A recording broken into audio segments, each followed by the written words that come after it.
बिस्मिल्लाहिर्रहमानिर्रहीम। अस्सलाम वालेकुम नाज़रीन, आज की वीडियो में हम आपको सबसे पहले तो ये बताएंगे कि यूक्रेन के सदर वोलोदिमीर ज़ेलेंस्की ने पाकिस्तान के प्राइम मिनिस्टर इमरान खान को कॉल की है। इस कॉल में उन्होंने क्या बातें की, इमरान खान ने क्या जवाब दिया, इसकी डिटेल आपको बताएंगे। फिर आपको बताएंगे कि वोलोदिमीर ज़ेलेंस्की ने क्या ऐलान किया है कि वो किस किस चीज़ पर सरेंडर करने के लिए राज़ी हैं और रूस के ऐसे कौन कौन से मुतालबात हैं जिसके लिए उन्हें रेफरेंडम करवाना पड़ेगा और अपनी आवाम से पूछना पड़ेगा कि क्या हम ये मुतालबात माने या ना माने। फिर आपको बताएंगे कि इमरान खान अकेला नहीं है नाजरीन, रूसी सदर व्लादिमीर पुतिन का तख्ता पलटने का भी ऐलान कर दिया गया है। और अगर ये तख्ता नहीं पलटा जा सकता, जो कि नहीं पलटा जा सकता, तो रूस के सदर को मरवाने का हुक्म जारी कर दिया गया है। और रूसी सदर एक ऐसी जगह पर छुप गए हैं जहां पर एटम बम भी आप गिरा दें तो उन पर कोई फर्क नहीं पड़ेगा। ये सारी डिटेल आपको बताएंगे।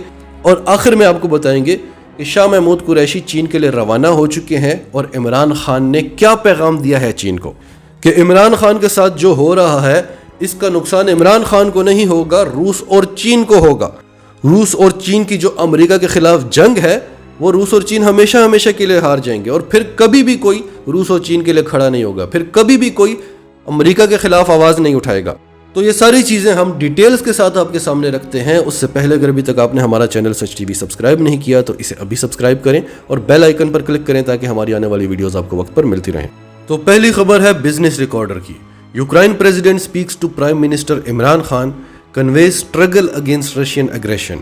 यूक्रेन के सदर वोलोदिमीर ज़ेलेंस्की ने पाकिस्तान के प्राइम मिनिस्टर इमरान खान से टेलीफोनिक बातचीत की और उन्होंने इमरान खान को बताया कि हम रूसी जारहियत का किस तरह से मुकाबला कर रहे हैं। यूक्रेन के प्रेसिडेंट वोलोदिमीर ज़ेलेंस्की ने ट्वीट किया और उन्होंने कहा कि मैंने प्राइम मिनिस्टर इमरान खान को कॉल की और उन्हें बताया कि हम रूसी जारहियत का किस तरह से मुकाबला कर रहे हैं। हमारे लोगों को अमन चाहिए और ये हमारी अनकंडीशनल प्रायोरिटी है, यानी इस पर हम कोई कंडीशंस नहीं मानेंगे। हम अमन के लिए किसी किस्म की शराइत मानने को तैयार नहीं है। पाकिस्तान के वज़ीर-ए-आज़म इमरान खान ने जब भरे जलसे में कहा था यूरोपियन एम्बेसडर्स को कि आपकी मजाल कैसे हुई कि आपने हमें ख़त लिखा। अक़वाम मुत्तहिदा में पाकिस्तान रूस को वोट करता है या यूक्रेन को वोट करता है या न्यूट्रल रहता है या किसी को भी वोट नहीं करता, ये वोट का हक पाकिस्तान का है। आपकी हिम्मत कैसे हुई कि आप पाकिस्तान को बता रहे हैं कि किसको वोट करना है? क्या हम आपके गुलाम हैं? इसके बाद दुनिया को यह तासर देने की कोशिश की गई कि इमरान खान रूस के साथ हैं और यूक्रेन के खिलाफ हैं। हालांकि इमरान खान वो वाहिद लीडर हैं दुनिया के जो बार बार ये बात करते हैं कि जंगों से मसाइल हल नहीं होते, टेबल पर बैठो। उन्होंने व्लादिमीर पुतिन को भी यही कहा। तो यूक्रेन के सदर वोलोदिमीर ज़ेलेंस्की इस बात को समझ सकते हैं, इसीलिए आज तुर्की के शहर इस्तांबुल में जो रूस और यूक्रेन के दरमियान मुज़ाकरात हुए उसके फौरन बाद उन्होंने प्राइम मिनिस्टर इमरान खान को कॉल की। इमरान खान ने ज़ेलेंस्की को यकीन दिलाया कि हम जारहियत के खिलाफ हैं, हम जंगों के खिलाफ हैं, हम दोनों तरफ यही अप्रोच कर रहे हैं कि बैठकर बात करो और मुज़ाकरात के जरिए इस मसले को ख़त्म करो। अगली खबर है बीबीसी की। Zelensky says Ukraine prepare to discuss neutrality in peace talks. नाजरीन, यूक्रेन के सदर वोलोदिमीर ज़ेलेंस्की ने कल 90 मिनट की एक वीडियो स्पीच की और उसमें उन्होंने कहा कि रूस को जो सिक्योरिटी गारंटीज चाहिए वो हम देने को तैयार हैं, हम न्यूट्रलिटी पर भी बात करने को तैयार हैं। क्योंकि ज़ेलेंस्की ने देख लिया है कि आलमी ताकतें सिर्फ असलहा दे सकती हैं, वो भी ज़्यादा नहीं। क्योंकि ज़ेलेंस्की ने कहा कि अगर हमने रूस का मुकाबला करना है तो हमें कम से कम 1000 मिसाइल रोज़ाना के चाहिए। अब ज़ेलेंस्की को एहसास हो रहा है कि अगर वो रूस की बात मान लेता, न्यूट्रल हो जाता, आलमी ताकतों के लिए काम ना करता, अमेरिका के लिए इस्तेमाल ना होता, तो ये सब कुछ ना होता। लेकिन अब बड़ी देर हो चुकी है, लेकिन अब भी वक्त है। जो बाकी बचा है उसे बचाया जा सकता है। क्योंकि पहले तो रूस थोड़ी सी डिमांड्स कर रहा था, अब जब से उसने हमला किया है अब उसकी डिमांड्स बढ़ गई हैं। तो जो पहले वाली डिमांड्स थी ज़ेलेंस्की उनको मानने के लिए तैयार है। हम सिक्योरिटी गारंटीज दे सकते हैं, हम न्यूट्रल रह सकते हैं, यानी हम किसी और के लिए काम नहीं करेंगे, हम नॉन न्यूक्लियर स्टेटस रहने की भी गारंटी देते हैं, यानी जितने भी वहाँ पर एटमी रिएक्टर लगे हुए थे अमेरिका के साथ मिलकर जो एटॉमिक बॉम्ब बनाए जा रहे थे वो सब कुछ भी हम ख़त्म करने को तैयार हैं। और यही आपके लिए सबसे इम्पॉर्टेंट पॉइंट्स थे। बाकी हम अपना कोई इलाका देने के लिए तैयार नहीं है, क्योंकि जो यूक्रेन की ज़मीन है वो यूक्रेनियों की है। मैं ये फैसला नहीं कर सकता, मैं उनकी चीज़ आपके हवाले नहीं कर सकता।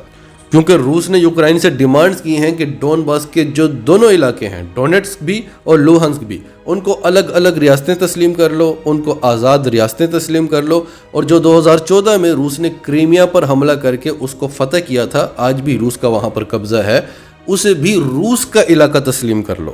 اور جب یوکرائن خود تسلیم کر لے گا کہ یہ سب روس کے علاقے ہیں، تو پھر دنیا کی تسلیم کرنے کی کیا ویلیو رہ جائے گی؟ پھر پوری دنیا کو تسلیم کرنا پڑے گا. تو زیلنسکی نے کہا کہ ہم باقی ساری باتیں ماننے کو تیار ہیں، ہم اپنے علاقے نہیں دے سکتے، وہ ہمارے لوگوں کی زمین ہے، ہمیں ریفرینڈم کرانا پڑے گا کہ یوکرائنی کیا چاہتے ہیں. اور مجھے 100% یقین ہے کہ ہم نے ریفرینڈم بھی کرایا تو یوکرائنی کہیں گے کہ ہم مر جائیں گے، مٹ جائیں گے، لیکن اپنے علاقے روس کے حوالے نہیں کریں گے. اگلی خبر ہے برطانوی اخبار ڈیلی میل کی. Putin and his high command are already hunkering in secret bunkers after Kremlin spokesperson said Russia would use nukes in face of existential threat. اب ناظرین آپ کو بتاتے ہیں کہ ہو کیا رہا ہے. اس وقت دو بڑے لیڈر عالمی طاقتوں کے نشانے پر ہیں. ایک ہے عمران خان اور دوسرا ہے ولادیمیر پیوٹن. عمران خان کے بارے میں بھی امریکہ کی طرف سے یہی آرڈر دیا ہوا ہے کہ یا تو اس کو ہٹوا دو یا تو اس کو مروا دو. اور ولادیمیر پیوٹن کے بارے میں بھی یہی آرڈر ہے، کیونکہ اگر یہ دونوں رہ جاتے ہیں، شی جن پنگ کو بعد میں دیکھا جائے گا، اگر یہ دونوں رہ جاتے ہیں تو امریکہ کی اجارہ داری اس خطے سے ختم تو ہو چکی ہے، پوری دنیا سے ختم ہو رہی ہے. اگر امریکہ نے اپنی سپر پاور کی کرسی کو بچانا ہے تو ان دونوں کو ہٹانا بہت ضروری ہے. عمران خان کے ساتھ جو ہو رہا ہے وہ تو آپ سب بڑی اچھی طرح سے جانتے ہیں کہ بس بڑی ہو گئی تمہاری تقریریں. تم جو اسلامو فوبیا پر بولتے ہو، جو تم امریکہ کے خلاف بولتے ہو، جو تم ایبسولوٹلی ناٹ کہتے ہو. امریکہ نے اربوں خربوں ڈالرز انویسٹ کیے ہیں اس خطے میں سعودی عرب اور ایران کے درمیان تنازع بنانے کے لیے. وہ تنازع عمران خان ختم کروا رہا ہے. امریکہ نے خربوں ڈالرز افغانستان میں انویسٹ کیے تھے. کیا ہوا؟ امریکہ نے اربوں نہیں خربوں ڈالرز اسلامو فوبیا پر انویسٹ کیے تھے. امریکہ کے سارے کھیل ہی عمران خان نے ختم کر دیے. عمران خان ہے کیا؟ پاکستان کا وزیر اعظم. اس کی اتنی جرت، اس کی اتنی مجال. اور ناظرین ہم آپ سے بار بار کہتے ہیں کہ وزارت عظمیٰ ایک وسیلہ ہے ان مقاصد کو حاصل کرنے کا، ورنہ وزارت عظمیٰ کا عہدہ عمران خان کے کیلیبر سے بڑا نیچے کا عہدہ ہے. وہ اس وقت دنیا کے لیڈر ہیں اور عالم اسلام کے سب سے بڑے لیڈر بن چکے ہیں، خاص طور پر جب سے اقوام متحدہ نے 15 مارچ کو اسلامو فوبیا کے خلاف عالمی دن قرار دیا ہے. جو چیز پچھلے 1200 سالوں سے ہو رہی ہے اس کا مقدمہ عمران خان نے لڑا اور وہ یہ جنگ جیت گئے. تو اب آتے ہیں روس کے صدر ولادیمیر پیوٹن پر. 2 دن پہلے امریکی صدر نے خود کہا کہ روس کا تختہ الٹنا ہوگا، یعنی پیوٹن کی حکومت کو گرانا ہوگا. اور ناظرین اگر یہ نہیں ہوتا، جو بہت مشکل ہے، روس میں یہ نہیں ہو سکتا، وہاں پر لوگ یہاں کے لوگوں کی طرح بکتے نہیں ہیں، تو پھر بہت زیادہ چانسز ہیں، کیونکہ CIA یہی کرتی ہے، بہت زیادہ چانسز ہیں، 99% چانسز ہیں کہ ولادیمیر پیوٹن پر حملہ کیا جائے، ان کو مروا دیا جائے. تو پیوٹن ایک بنکر میں چھپے ہوئے. 20 مارچ کو روس کے صدر ولادیمیر پیوٹن اپنی فیملی کے ساتھ، خاص آفیشلز کے ساتھ، ہائی کمانڈ کے ساتھ سائبیریا گئے ہیں. سائبیریا میں روس نے ایک بنکر بنایا ہوا ہے، انڈر گراؤنڈ بنکر، اس کو نیوکلیر بنکر بھی کہتے ہیں. اب اس بنکر کے بارے میں آپ کو بتائیں. یہ بنکر زمین سے 1000 فٹ نیچے بنا ہوا ہے. اور کس سے بنا ہوا ہے؟ گرینائٹ سے.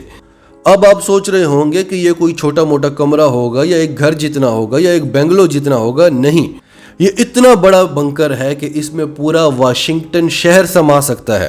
اور سارے کا سارا گرینائٹ سے بنا ہوا ہے اور سارے کا سارا 1000 فٹ زمین کے اندر ہے.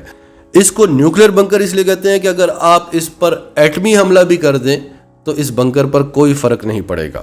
تو روسی صدر ولادیمیر پیوٹن کی جان کو خطرہ ہے تو انہوں نے اپنے آپ کو محفوظ کر رکھا ہے. اور یہ بنکر اس وقت روس کا ہائی کمانڈ سینٹر بنا ہوا ہے.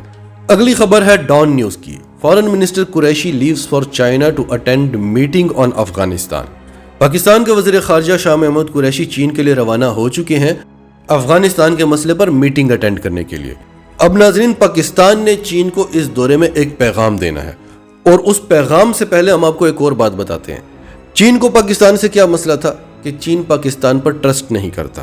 جب عمران خان اقتدار میں آئے تو پہلے 1-2 سال تو چین عمران خان کو دیکھتا رہا، پھر چین کا عمران خان پر ٹرسٹ بنا اور اب تو چین عمران خان پر ڈیپینڈنٹ ہے. لیکن پھر بھی چین کو پاکستان پر ٹرسٹ نہیں ہے. پاکستان اور چین آئرن بردرز ہیں، سی پیک. सी पैक की टोटल इन्वेस्टमेंट है $65 बिलियन की। जो चीन ईरान पर इन्वेस्ट कर रहा है वो $400 बिलियन इन्वेस्ट कर रहा है। अब ये फर्क क्यों? क्योंकि चीन को ईरान पर एतबार है कि ये कभी भी अमेरिकी कैंप में नहीं जाएगा। पाकिस्तान पर उसको एतबार नहीं है, ये कभी भी जा सकते हैं। इमरान खान पर एतबार हो गया है, लेकिन देखें इमरान खान के साथ क्या हो रहा है। तो चीन पाकिस्तान पर ट्रस्ट नहीं करता। अब पाकिस्तान चीन को पैगाम देने जा रहा है कि क्या आप पर ट्रस्ट किया जा सकता है। आप चाहते हैं कि दुनिया अमेरिका के साथ खड़ी ना हो, आपके साथ खड़ी हो, रूस के साथ खड़ी हो। और इमरान खान खड़ा हो गया, आपके साथ खड़ा हो गया, रूस के साथ खड़ा हो गया, और वो दलेरी दिखाई जो आज तक आप नहीं दिखा सके, जो आज तक पुतिन नहीं दिखा सका। आज आप देख रहे हैं कि इमरान खान के साथ क्या हो रहा है। अगर आप अब भी कुछ ना कर सके तो फिर आप याद रखिएगा कि कभी भी फ्यूचर में कभी भी कोई आपके साथ खड़े होने की हिम्मत नहीं करेगा। वो देखेंगे कि इमरान खान के साथ क्या हुआ था। जब भी कोई अमेरिका के खिलाफ आवाज उठाने की कोशिश करेगा और चीन और रूस के साथ खड़े होने की कोशिश करेगा तो वो इमरान खान को जरूर याद करेगा कि उसके साथ क्या हुआ था। तो इमरान खान तो फाइटर है, वो तो जहादी है, वो तो एक मकसद के लिए निकला हुआ है। भले वो वजारत उज़्मा की कुर्सी पर बैठा हुआ या नहीं बैठा हुआ, वो लड़ता रहेगा, वो अपनी जंग जारी रखेगा। हाँ, अगर वो वजारत उज़्मा की कुर्सी पर बैठा हुआ है तो फिर मकासद हासिल करना ज़रा आसान हो जाएंगे, बस इतना सा फ़र्क है। लेकिन इमरान खान से ज़्यादा नुकसान आपको पहुंचेगा। आप जिस मकसद के लिए लड़ रहे हैं कि अमेरिका की अजारादारी दुनिया से ख़त्म हो, अगर इमरान खान अपनी कुर्सी से हटा दिए जाते हैं तो आप ये जंग हार जाएंगे, फिर कभी आपके साथ कोई खड़ा नहीं होगा। नाजरीन, आपकी सबके बारे में क्या राय है, कमेंट्स में अपनी राय का इजहार करते रहें। और अगर आप हमारे चैनल पर नए हैं तो अभी सच टीवी को सब्सक्राइब करें, सच टीवी फैमिली का हिस्सा बने, और हमारी वीडियोस पसंद आएँ तो उन्हें लाइक करें, शेयर करें, ताकि ज़्यादा से ज़्यादा लोगों तक ये मैसेजेस पहुँचते रहें।